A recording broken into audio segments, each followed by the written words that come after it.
உனது பெயர் பாறை, இந்த பாறையின் மீது எனது திருச்சபையை கட்டுவேன். சவுலே சவுலே, நீ துன்புறுத்தும் இயேசு நான் தான்.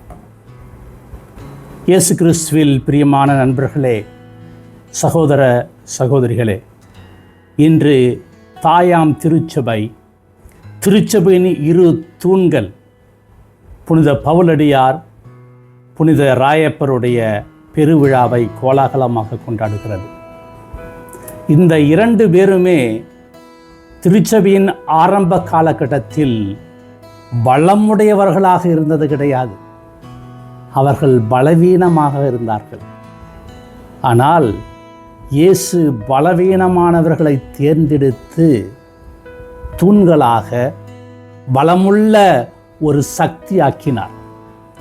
இன்று அந்த இரண்டு தூண்களுடைய பெருவிழாவை கொண்டாடுகிற பொழுது ஆண்டவர் இயேசு எனக்கும் உங்களுக்கும் சொல்ல விரும்புவது இதுதான்.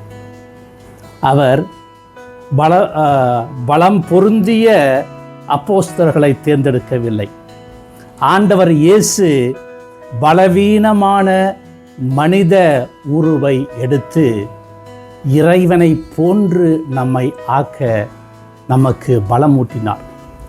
எனவே இயேசுவில் பிரியமான சகோதர சகோதரிகளே, இந்த திருவிழாவை கொண்டாடுகிற பொழுது நாம் ஒவ்வொருவரும் தூண்களாக இருக்க அழைக்கப்படுகிறோம்.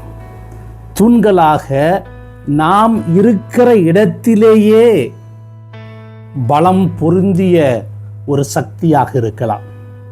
எங்களது சபையின் பாதுகாவலர் புனித பிரான்சிஸ்கு சலேசியார் மிக அருமையாக சொல்லுவார், ஊன்றிய இடத்தில் நீ மலர்ந்திட என்று.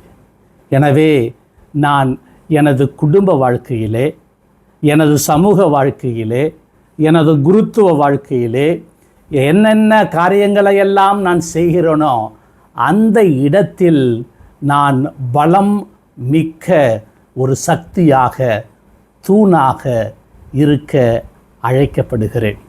காரணம், துணை செய்கிற ஆண்டவர் என்னோடு இருக்கிற வரையில் என்னால் எல்லாம் செய்ய முடியும் என்ற புனித பவுலடியாருடைய வார்த்தைக்கு இணங்க, அன்புக்குரிய சகோதர சகோதரிகளே, நீங்கள் ஊன்றிய இடத்தில் ஒவ்வொருவரும் மலர்ந்து தூண்களாகவும் பலமிக்க சக்தியாகவும் வாழ முடியும்.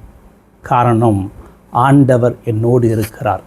எனக்கு முன்னும் எனக்கு பின்னும் எனக்கு பக்கபலமாக இருக்கிற ஆண்டவர் எனது குடும்பத்திலே, எனது சமூகத்திலே, நான் வேலை செய்கிற இடத்திலே, ஒவ்வொரு இடத்திலும் நான் தூணாகவும் பலமிக்க சக்தியாகவும் இருந்து என்னோடு வாழ்கிற சகோதர சகோதரிகளை வாழ்விக்க, ஊக்குவிக்க, வரம் தர ஆண்டவரை பார்த்து தொடர்ந்து திருப்பலியிலே ஜெபிப்போம்.